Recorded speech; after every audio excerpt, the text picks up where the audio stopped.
The silver music box sat on the desk between them like evidence that had already decided the verdict. Edward Hartley stood with his back to the window, 42nd floor. The grey London skyline behind him. The tomes a dark thread far below. The kind of view that had once made him feel like a man at the center of something permanent and true. The city bore the name of his late wife on 3 charitable buildings. He could see one of them from here, on clear days. Today was not a clear day. Margaret Davies stood across from him in her uniform. 3 weeks in his household. She had come with impeccable references, and she had worked with the kind of quiet efficiency that good domestic staff always brought. Invisible, thorough, unremarkable. He had barely looked at her directly in those 3 weeks. He was looking at her now. The box was Eleanor's, not a trinket, not a replaceable object. It had sat on the shelf in Thomas's room for 2 years, since the day after the funeral, when they moved it from Eleanor's bedside because none of them could bear to see it there anymore. And Thomas had not spoken since, and the music box was the one thing in the room he would still reach for on his own. The idea that someone had removed it. Carried it out of that room. Used it for God only knew what. The inventory log confirms the box was present at the start of her Thursday shift. Carolyn said from her position near the door, where 3 members of staff were visible through the glass panel. She had arranged herself carefully. She was always careful. It was absent from the shelf when I checked at 7:15 that evening. The service exit was not logged correctly at the end of her shift. I found the box this morning in the lower supply room, beneath her cleaning cloths. Margaret did not look at Carolyn. She kept her eyes on Edward. "Is there anything you want to say?" he asked. She was quiet for a moment, not the silence of someone constructing an excuse. Something else. Something slower and more deliberate. "Yes," she said. "There is." What she said in the next 3 minutes, and what it cost her to say it, and what it did to the room. None of that could have been predicted by anyone standing in that office, including Edward Hartley himself. It should be said before anything else that Edward Hartley was not a cruel man. He was a man who had been broken and had rebuilt himself so carefully, so thoroughly, and with such precise attention to the structural integrity of the rebuilt version, that he had long since confused the scaffolding for the building. He was 48 years old. He had built the Hartley Group from a single property acquisition into one of London's most significant development firms. He had done it with discipline, and with a talent for reading people that he trusted the way other men trusted maps, as the one reliable instrument between you and being lost. Eleanor had been his compass more than any of it. He understood this most clearly now, the way you always understand things most clearly once they are gone. She had been the softness beneath the structure. She had been the part of him that could stay in a room long enough to feel it. After she died, a cardiac event, sudden, terrible, wrong season for a woman of 43. He had continued to function with the mechanical efficiency of a man who had decided that function was the same thing as survival. The Hartley Group continued. His charity appearances continued. His instructions to the household continued, delivered through Carolyn Ashworth, who had managed his domestic life for 8 years with quiet authority, and who managed it now with the settled composure of someone who had earned that position and intended to hold it. Thomas was the part of everything that had not continued as expected. The boy was 5 years old. Before Eleanor died, he had been an unusually verbal child, the kind who narrated everything, who asked questions in series, who had once spent 40 minutes explaining to his father the logical and specific reasons why clouds existed. After the funeral, he had stopped speaking. Not gradually. All at once, as though the part of him that had something to say had decided to remain in the churchyard with his mother. The specialists had all come and gone.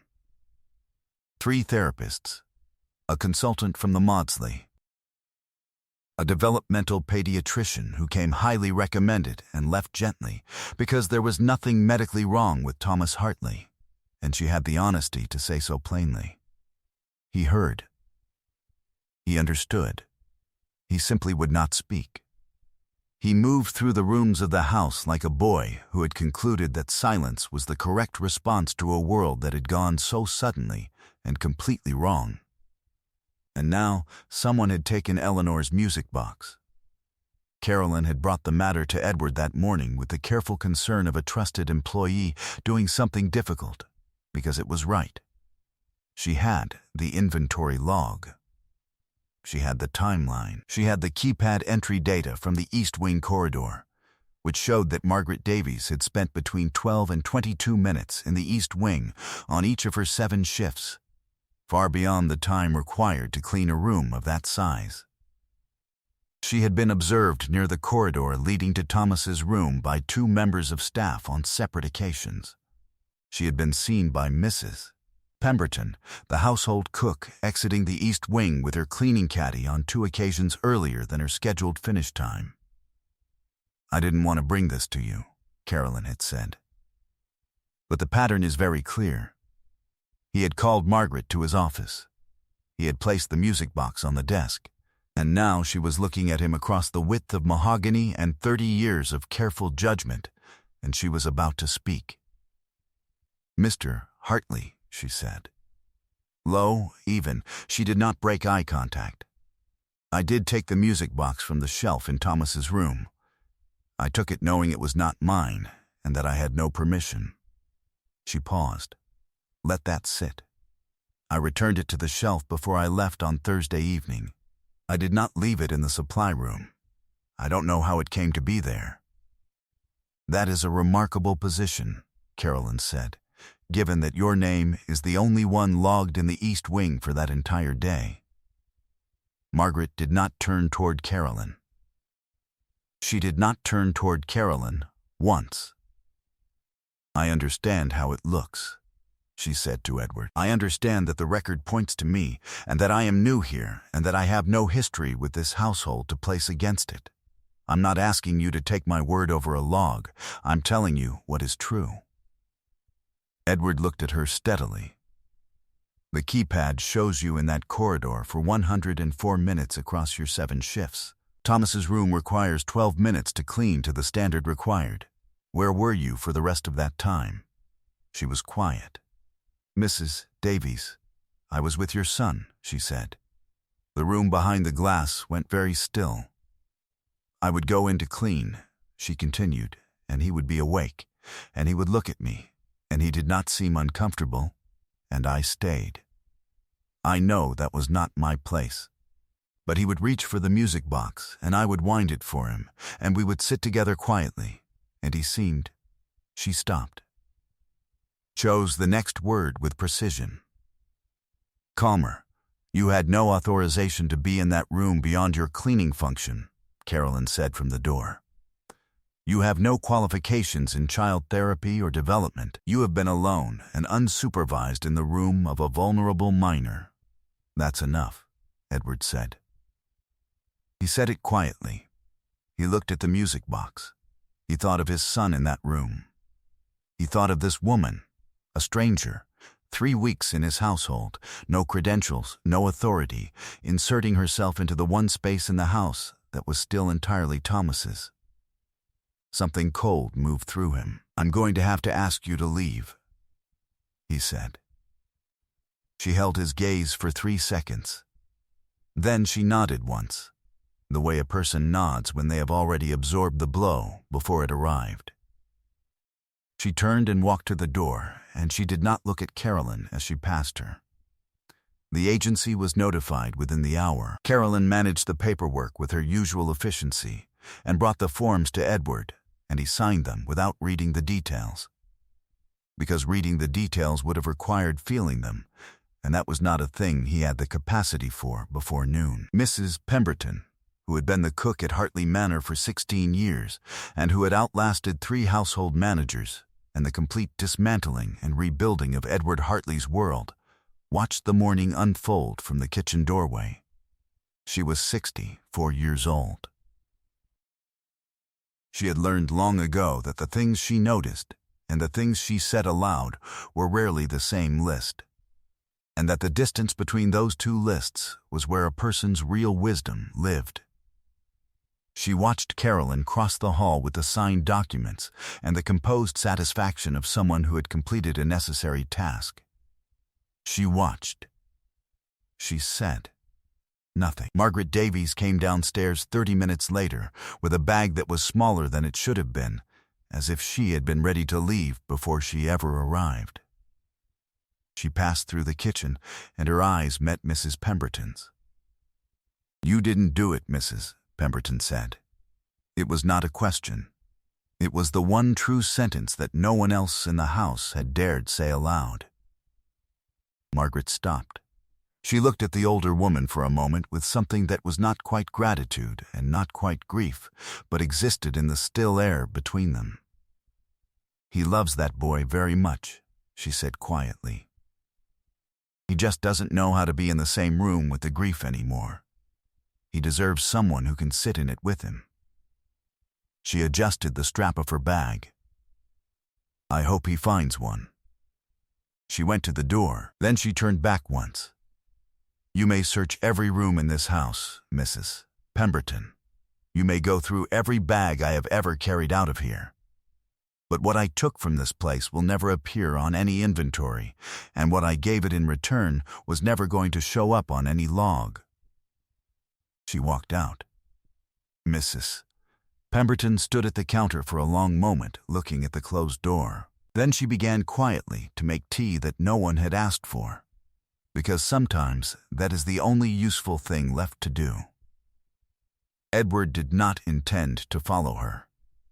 He told himself this very clearly and very specifically while he was already in the car. He told himself he was going in the same general direction. That it was coincidence, that it was a reasonable thing for an employer to do. A discreet confirmation that the matter was concluded and had not created any further complications. He was a man who had built a career on reading situations clearly, and he was very carefully not reading the situation clearly because doing so would require acknowledging what the photograph had done to him. The image of Thomas asleep, with the music box placed near his hand on the pillow, found in her notebook, the way it had sent something down the length of his spine that he could not yet name and was not yet ready to look at directly. He kept 2 cars of distance. He had never done this before. 30 years of business, and he had always sent someone else for things like this. He drove anyway. The city changed outside the car windows with the slow certainty of a tide going out. The clean Georgian terraces of his own neighborhood gave way to the denser streets of Clapham, and then those gave way to something less considered. The signage older, the shop fronts newer and cheaper, the pavement ending in places without apology.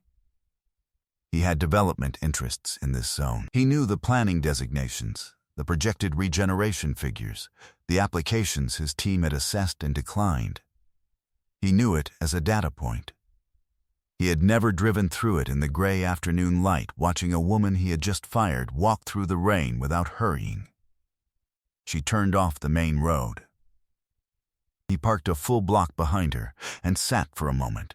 The streetlights along the residential street were spaced too far apart, and 2 of them were dark, and in the gaps between them, the pavement dissolved into the particular kind of urban dusk that belongs to places the city has quietly stopped thinking about. He got out of the car. He followed her to the end of a short terrace. Yellow brick gone dark with weather, a front door with 1 working intercom. The kind of building that held itself together through some principle he couldn't identify, because on inspection there was no obvious structural reason it should still be standing. She went inside. He stood across the street and looked up at the lit second-floor window. He heard the music before he saw anything. It came to him faintly at first. The melody, not the music box itself.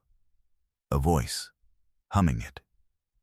Low and warm and entirely at home inside the tune in the way that only someone who has known a melody for a very long time can be. He stood on the wet pavement, and the sound moved through him in a way he was not prepared for, because it was Eleanor's song, the specific tune she had sung to Thomas in his first years, the one she said her own mother had sung to her. And he had not heard it outside the confines of his son's room in 2 years. And here it was coming through a second-floor window on a street his company had once declined to invest in. He crossed the road. There was a gap between the window frame and the curtain, not large, but sufficient. He positioned himself below the sill and looked through.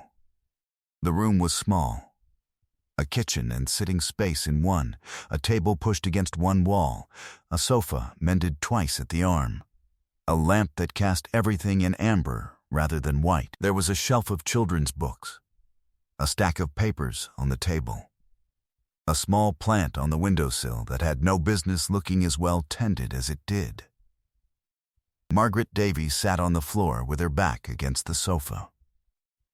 Beside her, pressed close against her side, was a small boy, 4 years old perhaps.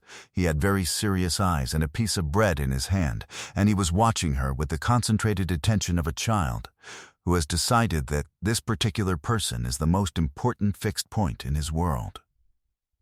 On her other side was a girl, 7, perhaps 8, reading quietly from one of the books on the shelf. She read with a practiced steadiness, not performing it, simply doing it, the way a child reads when reading is a source of comfort rather than an obligation. Margaret was humming. The boy reached up and placed his palm flat against her cheek. She turned her face toward his hand without interrupting the melody. The boy closed his eyes with an expression that Edward Hartley recognized in the way you recognize something you thought you had lost. That absolute, unguarded peace that children carry before the world teaches them to hold something back. Then the boy spoke. "She sings like Mama used to." The girl looked up from her book. "She is like Mama," the girl said. The simple, direct confidence of a child stating a fact. She just doesn't know it yet. Margaret did not answer. She closed her eyes, and something passed across her face that she was not going to allow to become anything in front of the children, and she breathed in once and kept humming.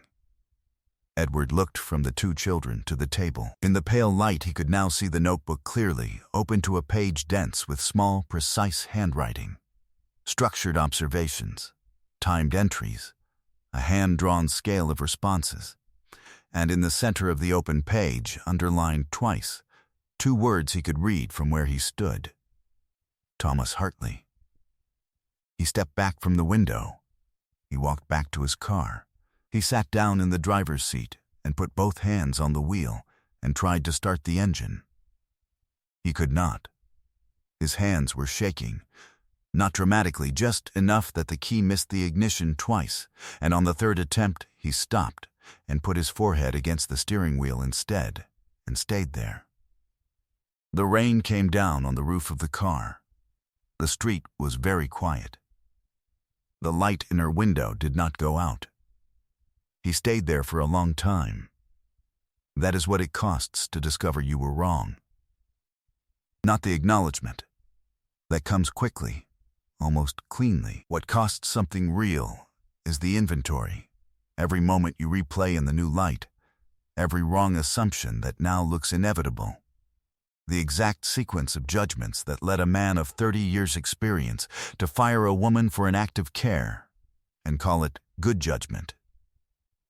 He sat in the car on that broken street, and he took that inventory. He did not rush it. He owed it to her not to rush it. Then he took out his phone and called the security office in his building's sub-basement. He drove there directly. He sat in the small, uncomfortable chair beside the overnight technician, a man he had spoken to twice in 6 years of employment, and he watched 12 minutes of camera footage from the lower supply room, the East Wing corridor, and the service exit from the previous Thursday. The footage showed what it showed. He drove home. He arrived at Hartley Manor at 9:47 that evening. Mrs. Pemberton's light was still on under the kitchen door. He went to the drawing room and poured one measure of scotch and sat down and thought, for the first time in a very long time, about Eleanor. Not about her death, about her. About the specific and irreplaceable way she had of seeing people, quickly, fully, generously, without the architecture of suspicion he had spent 30 years constructing around himself and calling discernment.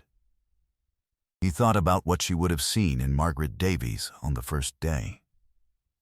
45 seconds, perhaps 60. He thought about what she would have done about Carolyn and how long ago she would have done it, and why he had been so thoroughly unable to see what Eleanor would have recognized immediately.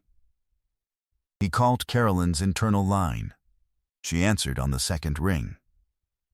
"Come to the drawing room," he said. She arrived in a dressing gown, composed and unhurried. She had been expecting nothing. She sat down in the chair that Eleanor had always preferred. He placed the tablet on the table between them. The security footage was already loaded.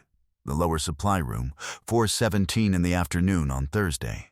The timestamp clear and unambiguous, and Carolyn Ashworth bending over Margaret Davies's cleaning caddy and placing a silver music box beneath a folded cloth. She looked at the screen. "I've spent the last 4 hours deciding what to say to you," Edward said, "and I've concluded there is only one thing left to say. We are done." She opened her mouth. "Not tonight," he said. "In the morning, in the entrance hallway, in front of the same staff members who witnessed what you did to Mrs. Davies, because justice has to be seen by the same people who saw the injustice. That is the only version of it that means anything." She was very still.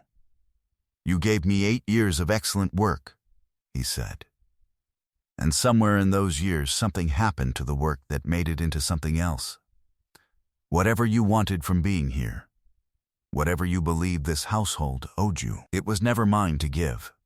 I'm sorry if I allowed you to believe otherwise." He paused. "I am not sorry for what happens in the morning." She left the room without speaking. He sat alone for a while longer. He looked at Eleanor's chair. Then he went upstairs to Thomas's room. The boy was asleep, his hand resting near the music box on its shelf, the moonlight falling across his face in a way that made him look, for just a moment, so completely like his mother that Edward had to put one hand against the doorframe to stay upright. "I found her," he said to the sleeping boy, very quietly. Thomas did not wake, but his hand moved, just slightly, toward the music box. He called the employment agency at 8 the next morning. He had Margaret's direct contact from the original placement file. He asked for her address. He did not send a car. He drove himself. The street looked different in daylight, less severe. The pavement still ended without ceremony. The building still held itself together through its private arrangement with stubbornness. But in the morning light, it had a different quality, the quiet of a street full of people beginning their day without making a production of it. He rang the intercom. A pause. Then her voice. "It's Edward Hartley," he said. A longer pause. She came to the door in civilian clothes, a dark cardigan, no uniform, and she looked at him the way a person looks at something they have already set down and are mildly surprised to find standing in front of them again. "May I come in?" he asked. The flat was exactly as he had seen it through the window. Small, considered, thoroughly inhabited. The girl, Emily, he would learn, was at school. The boy, Sam, was on the sofa with a picture book. He looked at Edward with the frank evaluating gaze of a child who has not yet learned to pretend anything about anyone. He accepted the tea. He sat at the small kitchen table and placed an envelope in front of him, and then left it there. Because there were things that needed to be said before the envelope meant anything. Her name was Carolyn Ashworth, he said. She was removed from the household this morning, in the entrance hall, in front of 5 members of staff. The footage was shown. There was no ambiguity. Margaret held her mug with both hands. She nodded. "What's in the notebook?" he asked. She was quiet for a moment. Then she got up, brought it to the table, and placed it in front of him. He opened it to the first page. Her handwriting was small and precise, and what she had written was not a record of observations. It was a program. Structured, referenced. A music-based communication framework for a child presenting with traumatic selective mutism, written in the language of someone trained in this field. Someone who had not just encountered this problem, but had studied it, had lived alongside it, it became clear from the cited references at the back of the notebook, contributed to the literature on it during a previous professional life. "Your husband," he said. It was not quite a question. She looked at the cover of the notebook. "He taught me the theory. I learned the rest from Sam." She glanced toward the boy on the sofa. "He didn't speak for almost a year after we lost my sister. He had some sessions elsewhere. But mostly," she paused, "mostly he needed someone who wasn't frightened of the silence, who could sit in it with him without filling it. Children like Thomas, like Sam, they're not waiting to be fixed. They're waiting to be trusted." Edward looked at the program written for his son. Written in the evenings after a woman had been fired for theft she had not committed, in a flat on a street his company had once declined to develop. He thought about the discipline that required, the quality of character it revealed. He thought of a word Eleanor had used often, a word he had always respected in theory and increasingly failed at in practice, and the word was grace. "I want to make you a proposal," he said. He pushed the envelope across the table. "But first I want to tell you something." She waited. "My wife's name was Eleanor. We established a foundation in her memory after she died, intended for child welfare programs. But I never chose a focus for it. I was too close to the grief to know what the right focus was." He was quiet for a moment. "I know what it is now. I want to fund a music therapy program, properly staffed, properly resourced, for children with traumatic communication difficulties, available to families who cannot afford private therapy. And the proposal in that envelope is the directorship of that program. Not as a favor, not as an apology, as a professional appointment. Because the credentials are yours, and the work is yours, and you have been doing it without a title for 2 years already." He looked at her directly. "I'd like to call it the Eleanor Hartley Music Therapy Program. I'd like to pilot it with Thomas, if you'll agree." Sam looked up from his picture book. "Are you the man from outside the window last night?" he asked. Margaret turned toward the boy. Then she turned back to Edward with an expression that contained several things at once. "He saw you from the sofa," she said quietly. Edward looked at Sam. Sam looked back at him with the settled, unhurried directness of a 4-year-old who has administered a private examination and decided the result is acceptable. "Yes," Edward said. "I think I am." Sam considered this. Then he returned to his picture book. 2 weeks later, on a Thursday evening in November, Thomas Hartley heard her voice in the hallway. He was in the drawing room with Mrs. Pemberton, who was reading to him from a book about the construction of bridges. She had once overheard Eleanor mention it was his favorite subject, and she had been reading it to him one evening a week ever since, without ceremony and without expectation, on the principle that this was simply the correct thing to do. The drawing room door was open, as it always was now, because Edward had quietly stopped closing the internal doors of Hartley Manor, and no one had commented on this, because some changes do not require comment. The front door opened. Voices in the entrance hall, and then Margaret's voice, low, unhurried. The particular register of it that Thomas had heard 12 times in the weeks before everything went wrong, came through the open door. Thomas put his hand on Mrs. Pemberton's arm. She stopped reading. He stood up. He walked to the door. He looked down the hallway to where Margaret Davies was removing her coat and speaking with his father, who was holding the coat and listening with the full attention of a man who has recently recalibrated and is being careful not to waste what that cost.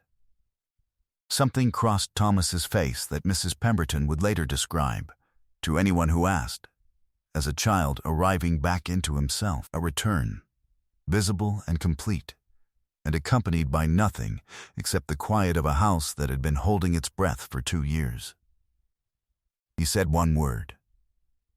Maggie. His first word in 2 years.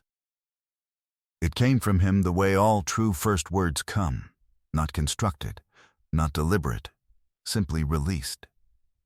As if it had been assembled and waiting in exactly the right configuration for exactly this moment, and all it had ever required was the right reason. Margaret turned. She looked at Thomas at the end of the hallway for a long moment. Then she walked to him, and she knelt down, and she took his face carefully in both hands. She did not say anything for a while, because she was the kind of person who understood that some moments do not belong to the adults in the room. He said it again. Maggie, she said, very quietly. Hello, Thomas, Mrs. Pemberton turned back to the page about bridges. She read the next sentence with great care, and with what she would subsequently describe, when pressed, as a sudden inexplicable difficulty with her eyesight. The dinner table that evening held 6: Edward, Thomas, Margaret, Emily and Sam, whom Edward had invited with the matter-of-fact certainty of a man who has recently understood that a family table should include whoever the family actually consists of. And Mrs. Pemberton, who brought the soup and then found herself invited to sit down, and who sat down without argument, because she was 64 years old, and she had earned her place at every table she had ever served. There was a candle in the center. It sat in the Florentine holder that Eleanor had brought back from her last trip abroad. And no one had lit it since she died, and Edward had lit it that afternoon without explaining why. There was no particular occasion. Some occasions do not need to announce themselves. During the meal, while the table was loud with 2 children and the specific energetic chaos that Sam introduced into every room he entered, the candle flame moved. The windows were closed. There was no draught. The flame simply bent toward the far end of the table where Margaret sat, and held there for a moment, warm and unwavering, before returning to itself. Edward saw it. Mrs. Pemberton saw it. Neither of them mentioned it. Some things are meant to be witnessed rather than explained. Later, after the children were in bed, Thomas had asked, for the first time in 2 years, to be tucked in, and Edward had done it and had stood in the doorway of his son's room for a long time afterward, watching the boy sleep with his hand near the music box, feeling something he was not yet skilled enough to name, but was slowly, carefully, learning the language of.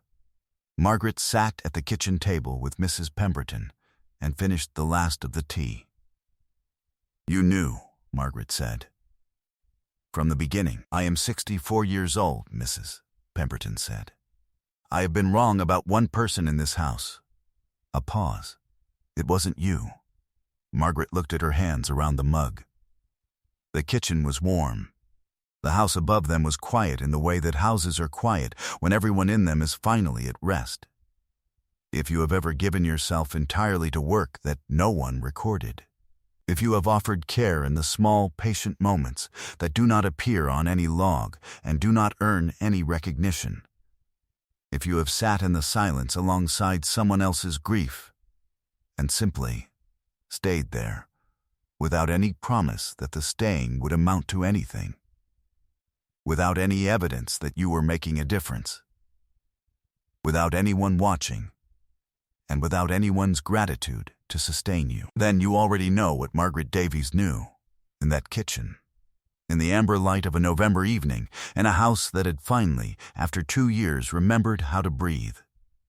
You know that it always mattered, that it was never wasted, that the silence you sat in was not empty but full of everything that was quietly, invisibly being prepared. What we call justice is really only love arriving late, stumbling through the door with its coat still on, out of breath, ashamed of the time it took, and desperate to make right what the silence made wrong.